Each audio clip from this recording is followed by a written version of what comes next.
തഹജ്ജുദ് നിസ്കരിച്ചാൽ ലഭിക്കുന്ന 5 പ്രതിഫലങ്ങളെ കുറിച്ചാണ് ഇന്ന് നാം പഠിക്കാൻ പോകുന്നത്. ആദരവായ റസൂലുള്ളാഹി സ്വല്ലല്ലാഹു അലൈഹി വസല്ലമ തങ്ങൾ പഠിപ്പിച്ചതായി മഹാനായ ഇമാം മുസ്ലിം റളിയല്ലാഹു അൻഹു റിപ്പോർട്ട് ചെയ്യുന്ന ഹദീസാണ്. ഒന്നാമത്തെ കാര്യം, സ്വാലിഹീങ്ങളുടെ പാത പിൻപറ്റാൻ സാധിക്കും എന്നുള്ളതാണ്. രണ്ടാമത്തെ കാര്യം, നിസ്കാരം കൊണ്ട് അല്ലാഹു സുബ്ഹാനഹു വ തആലയിലേക്ക് അടുക്കാൻ സാധിക്കുമെന്നുള്ളതാണ്.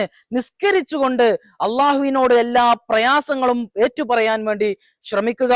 അല്ലാഹു സുബ്ഹാനഹു വ തആല തൗഫീഖ് നൽകട്ടെ. മൂന്നാമത്തെ കാര്യം, ഏതു തെറ്റായ കാര്യങ്ങൾ കൊണ്ടും അവന് വെറുപ്പുണ്ടാകും എന്നുള്ള കാര്യമാണ്.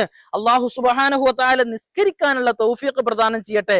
നാലാമത്തെ കാര്യം, അവന്റെ എല്ലാ ദോഷങ്ങളും അല്ലാഹു സുബ്ഹാനഹു വ തആല പൊരുത്തപ്പെട്ടു കൊടുക്കുമെന്നുള്ളതാണ്. അഞ്ചാമത്തെ കാര്യം, അവന്റെ ശരീരത്തിൽ അല്ലാഹു സുബ്ഹാനഹു വ തആല രോഗം കൊടുത്ത് പരീക്ഷിക്കില്ല എന്നുള്ളതാണ്. അല്ലാഹു സുബ്ഹാനഹു വ തആല